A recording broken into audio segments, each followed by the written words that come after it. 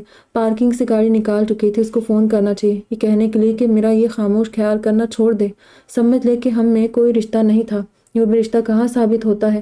جو سمجھا تھا وہ سراب نکلا، جھوٹ اور فریب نکلا۔ پھر یہ بے وجہ کا تعاقب اور خبرگری کیوں؟ خود سے الجھتے بے دھیانی کے عالم میں اسلام آباد ہائی وے پہ گاڑی دوڑا رہی تھی۔ عصر کے بعد کا ٹائم تھا، بڑا ٹھہرا دھیما سا اجالا اور نرم و لطیف سحر طاری کر رہی تھی۔ وقت اپنی تمام تر رعنائیوں کے ساتھ میرے اطراف میں جلوہ گر ہے، پھر مجھ میں صحرا جیسی پیاس اور سناٹا کیوں اتر آیا ہے؟ اس نے کچھ سوچ کر I-83 کی طرف گاڑی موڑ دی۔ علی انکل گھر پر ہے؟ اس کے بیل بجانے پر ان کا نوکر باہر آیا۔ جی اسٹڈی میں ہے۔ ان کے اسٹڈی روم ہی چلی آئی۔ میں بہت پریشان ہوں علی انکل، بغیر کسی تمہید کے سلام دعا کی بات بولی۔ علی انکل بابا مرحوم کے گہرے دوستوں میں شمار ہوتے تھے اور ان کے تمام تر رازوں کے امین بھی رہتے تھے۔ 2 بیٹے اور 1 بیٹی کے باپ تھے، تینوں شادی شدہ تھے، لڑکے امریکہ میں سیٹل تھے اور بیٹی کراچی بیاہی گئی تھی۔ بیوی کو چند سال پہلے فالج ہو گیا تھا، سو بستر اور اپنی خادمہ تک محدود ہو کے رہ گئی تھی۔ کمال ہے، ایک روحانی نفسیات کا معالج بھی پریشان ہو سکتا ہے۔ وہ ازرہ دفنن چھیڑخانی کر رہے تھے۔ جی ہاں، کیونکہ وہ بھی انسان ہوتا ہے۔ وہ خفگی سے انہیں دیکھنے لگی۔ اچھا، یہ آج کی تازہ خبر ہے؟ ویسے اس پریشانی کا نام حمزہ علی تو نہیں ہے؟ بڑی گہرائی تک پہنچ کر کھوج لگایا تھا۔ مزنہ اضطراری انداز میں ادھر ادھر دیکھنے لگی۔ مجھے بھی فون کرتا رہتا ہے وہ۔ چند لمحوں کے مکمل سکوت کو علی انکل کی سنجیدہ آواز نے توڑا تھا۔ کیوں؟ بے اختیار اس نے سر اٹھایا۔ تمہارے بارے میں ہدایت نشر کرنے اور تم سے باخبر رہنے کے لیے، انہوں نے سگار منہ میں دباتے ہوئے کہا۔ اور میں پوچھتا ہوں برخوردار، جب کوئی رشتہ نہیں رہا تو کیوں اتنی دور بیٹھ کے بےتاب رہتے ہو؟ ویسے تم نے بھی حماقت کی مزنہ۔ نہیں انکل، اس نے تڑپ کر کہا، میں مر کر بھی تصور نہیں کر سکتی تھی کہ… وہ چپ ہو گئی۔ وہ بات مرنے کی نہیں، جینے کی تھی، زندگی گزارنے کا ڈھنگ تھا۔ کسی طرح کی کوئی قانونی و معاشرتی رکاوٹ نہیں تھی، رکاوٹ تمہارے جذبات بنے تھے۔ تم دونوں کے غیر عملی نظریات نے یہ دن دکھائے کہ کچھ انوکھا ہونے چلا تھا۔ سب کچھ ایسا ہی تھا جو ایسے کیسز میں ہوا کرتا ہے، ہو جاتا ہے۔ میں آپ سے اپنی پریشانی شیئر کرنے آئی تھی، ڈانٹ کھانے نہیں آئی تھی۔ بس صورتیں بولی، دونوں چیزیں ساتھ ساتھ چلے گی۔ اس وقت میرے ساتھ کچن تک چلو، میں نے ایک بڑی مزیدار ڈش بنائی ہے۔ یہ نہایت خوشگوار اتفاق ہے کہ تم ادھر چلی آئی۔ اٹھ کھڑے ہوئے۔ کھانا بنانے اور اس میں ویرائٹی لانے میں علی انکل کو کمال حاصل تھا۔ آئے دن نت نئے تجربے کرتے رہتے تھے۔ بات یہ ہے بیٹا جانی کہ یہ زندگی ہے تو پھر اس کو بسر بھی کرنا ہے، قیام کرنے سے پہلے سفر بھی کرنا ہے، کچھ احتراز بھی کرنا ہے، اس گلی سے ہمیں کسی بہانے ادھر سے گزر بھی کرنا ہے۔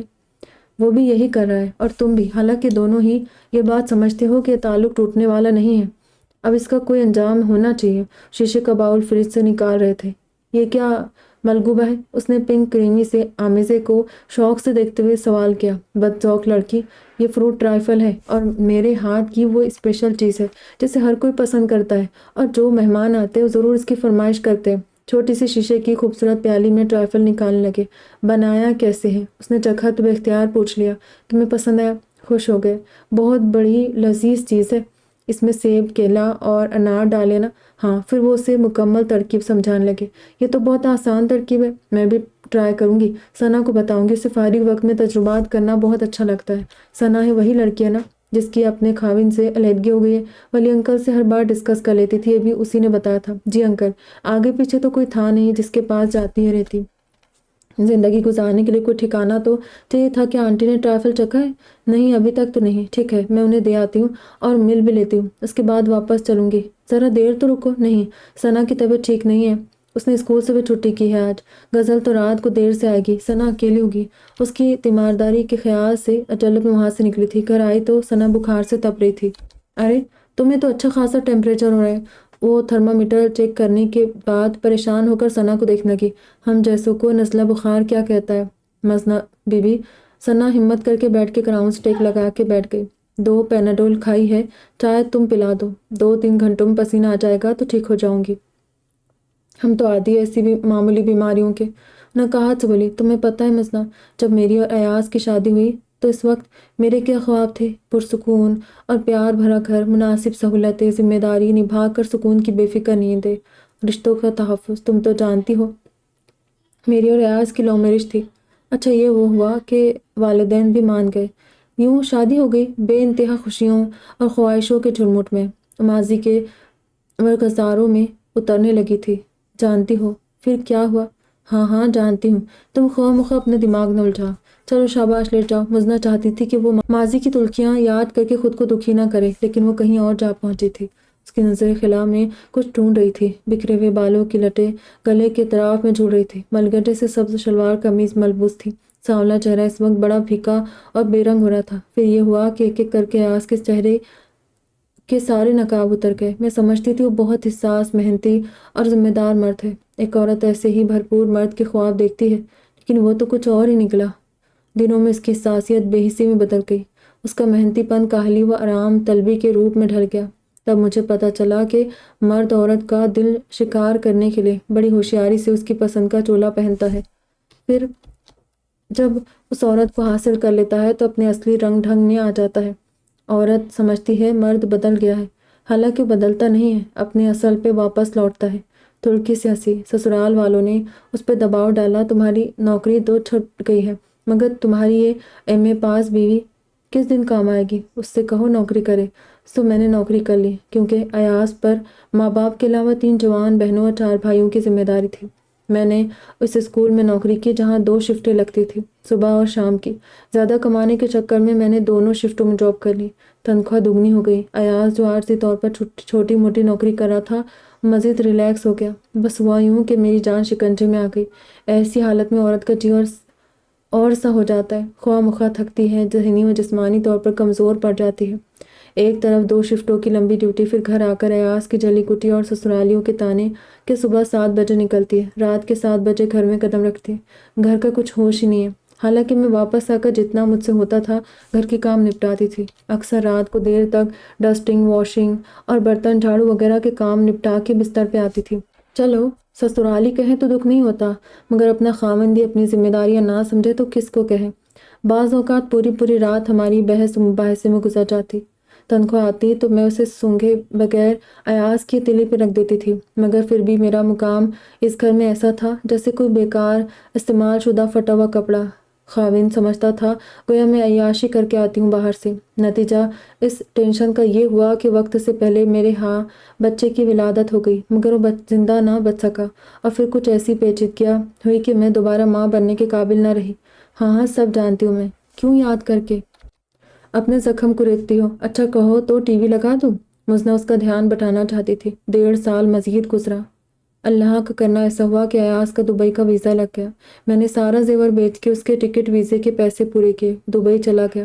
میں پیچھے اپنے سسرال کو پالتی رہی۔ پھر جب ایاز کا کام جم گیا اور گھر میں پیسے آنے لگے تو میں نے ارادہ کیا کہ اب یہ ڈبل شفٹ کا کام چھوڑ دوں۔ میرے ساس سسر ناراض ہونے لگے، لیکن سچ تو یہ تھا کہ اب مجھ سے اتنی مشقت نہیں ہوتی تھی۔ یوں بھی ایاز اچھی خاصی رقم بھیجتا تھا جو گزارا کرنے کے لیے بہت کافی تھی، اس لیے میں نے دوسری شفٹ کی جاب چھوڑ دی۔ سانس لینے کو رکی، مزنہ متاسفانہ نظروں سے اس کی طرف دیکھ رہی تھی۔ کچھ ہی عرصے بعد اطلاع گئی کہ ایاز نے دبئی میں کسی پاکستانی فیملی میں شادی کر لی تھی۔ وہ وطن واپس آیا تو اس حسینہ کو ساتھ لے کے آیا اور اپنے والدین کے کہنے پر مجھے طلاق دے کر فارغ کر دیا، کیونکہ اب میری ضرورت نہیں رہی تھی۔ انہوں نے کہا، تم بانجھ ہو، اولاد تو تم سے ہو نہیں سکتی، پھر خواہ مخواہ باندھنے کا فائدہ۔ یوں میں 4 سال بعد طلاق کا ٹھیکہ ماتھے پہ سجائے اس گھر سے نکل آئی۔ ماں باپ کا انتقال ہو گیا، گھر کرائے کا تھا، کس کے پاس جاتی، سو ادھر چلی آئی۔ نوکری تو شکر ہے جاری تھی، ہاں دوبارہ سے سیکنڈ شفٹ بھی جوائن کر لی۔ جتنی فرصت ملتی دکھ اتنے ہی دل کو چھیدتے تھے، اس لیے ثنا تھک کر چپ ہو گئی۔ مزدہ نے ٹی وی لگا دیا، کوئی دلچسپ سا ڈرامہ آ رہا تھا جسے دونوں عدم دلچسپی سے دیکھنے لگی۔ بعض اوقات کسی بھی چیز میں دل نہیں لگتا ہے نا؟ ثنا نے دوبارہ مزدہ کو مخاطب کیا، کوئی سوچ، کوئی منظر دل پہ چھائی آسیات اور مایوسی کو دور نہیں کر پاتا۔ اگر تم پسند کرو تو میں تمہارے لیے گرما گرم سیوئیاں بنا دوں، تمہاری طبیعت ایک دم سنبھل جائے گی۔ وہ جان بوجھ کر اس موضوع پر دھیان نہیں دے رہی تھی تاکہ ثنا مزید بددلی اور رنجیدگی کا شکار نہ ہو۔ مرضی ہے تمہاری، میرے نزدیک تو یہ خواہ مخواہ کا تکلف ہوگا، میرا کچھ کھانے کو جی نہیں چاہ رہا۔ میرے ہاتھ کی بنی سیوئیاں کھاؤ گی تو خود بخود جی چاہنے لگے گا۔ مزنہ اٹھ کے کچن میں چلی گئی۔ سیوئیاں بنا کے لائی تو غزل بھی آ چکی تھی۔ اس کی اور ثنا کی نوک جھونک حسب معمول عروج پر تھی۔ کیوں خواہ ٹکے ٹکے کے لوگوں کے آگے اپنا آپ گروی رکھتی ہو، اپنی عزت نفس کو ان کے پرغرور قدموں کے نیچے کچلواتی ہو؟ مزدہ نے تحمل سے کہا۔ غزل کا چہرہ متغیر ہو گیا۔ 1.5 سال ہونے لگا ہے تمہیں ایک اسٹوڈیو سے دوسرے اسٹوڈیو میں رولتے اور بے مول ہوتے ہوئے، کیا حاصل ہوا ہے بھلا؟ ثنا آج اسے کھری کھری سنانے پر تلوی تھی۔ تم دونوں مل کر کیوں مجھے ذہنی ٹارچر کرتے رہتے ہو؟ دونوں ہاتھوں میں سر تھام کر چیخنے لگی۔ میک اپ کی تہوں کے پیچھے کچھ چٹک رہا تھا۔ جیلس خواہ مخواہ چڑیلوں کی طرح میرے پیچھے پڑی رہتی ہے دونوں، بڑبڑاتے ہوئے ٹیپ آن کرنے لگی۔ ہر کام کی کوئی نہ کوئی وجہ ضرور ہوتی ہے۔ مزدہ نہایت غور سے غزل کو تیز میوزک پر رقص کی پریکٹس کرتے دیکھ رہی تھی۔ میرے کسی فعل کی کوئی وجہ نہیں ہوا کرتی۔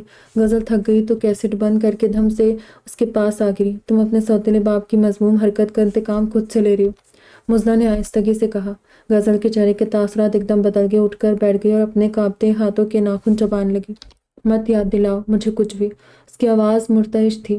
مجھے بھی نہیں پتا تھا، مجھے تمہاری زبانی پتا چلا سب کچھ۔ کب؟ کیا پتا چلا؟ اس سے رخ پھیر کر پوچھنے لگی۔ کل تم رات کو اپنے لاشعور میں بھٹک گئی تھی، اسی دوران تم نے اپنی پچھلی زندگی کے بارے میں انکشافات کیے۔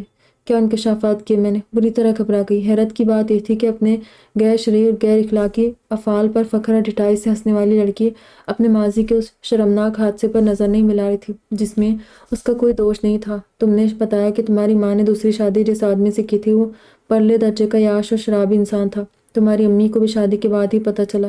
پھر ایک حادثے میں تمہاری امی کا انتقال ہو گیا۔ اس وقت تم 2nd ایئر میں تھی۔ تمہارے سوتیلے باپ نے ایک دن شراب کے نشے میں دھت ہو کر تمہیں اپنی ہوس کا نشانہ بنایا۔ اس حادثے نے تمہیں ذہنی و روحانی طور پر تباہ کر دیا۔ تم کئی ہفتے ہاسپٹل میں رہی، پھر صحت یاب ہوتے ہی سوتیلے باپ کا گھر چھوڑ کر دارالامان چلی گئی، اور وہاں جا کر تمہیں ایسے بہت سے سوتیلے باپ ٹھکرائے جن کو ادارے کے مالکان کے حکم زور زبردستی پر تمہیں خوش کرنا پڑا۔ پھر کافی جدوجہد کے بعد ایک ٹریولنگ ایجنسی میں نوکری حاصل کی اور پھر دارالامان چھوڑ دیا اور یہاں کرائے پہ رہنے لگی۔ پھر جو کچھ تمہارے ساتھ ہوا تم نے اس کا انتقام خود سے لینا شروع کر دیا۔ غزل، پہلی بار ظلم معاشرے کے افراد نے تم پر کیا اور اس کے بعد متواتر ظلم تم خود اپنے وجود اور روح پر کر رہی ہو۔ ماضی کے بھیانک اور اذیت ناک پرچھائیوں سے پیچھا چھڑانے کا طریقہ سراسر غلط اور گناہ ہے۔ ہم نے بھی اپنا ماضی پھولوں کے بستر پر نہیں گزارا، جانے کون کون سے پلسرات عبور کر کے یہاں تک پہنچے ہیں۔ راستے کی مشکلات کا یہ مطلب تو نہیں ہوتا کہ انہیں دور کرنے کی بجائے راستہ ہی بدل لیا جائے، سیدھی پٹری چھوڑ کے پچھتاوے کی ٹرین پکڑ لی جائے۔ تمہارا مطلب ہے وہاں رہ کر ان کی مرضی سے اپنا آپ فروخت کرتی رہتی؟ اس سرخ چہرہ اور آگ برساتا لہجہ لیے مزنہ کی طرف پلٹی تھی۔ نہیں، تم ان کے چنگل سے آزاد ہو کر یہاں رہ کر ایک شریفانہ اور باوقار زندگی کا آغاز کرتی، اس غلاظت میں نہ دھستی، مگر کس برتے پر؟ استزائیاں بولی۔ ٹریولنگ ایجنسی میں مجھے نوکری میری اعلیٰ تعلیمی اسناد کی بنا پر نہیں ملی تھی، مالکان کو لبھانے رجھانے اور ادائیں دکھانے پر ملی، ورنہ FA پاس لڑکی جاب کے میدان میں کس جگہ فٹ بیٹھتی ہے تم بخوبی جانتی ہو۔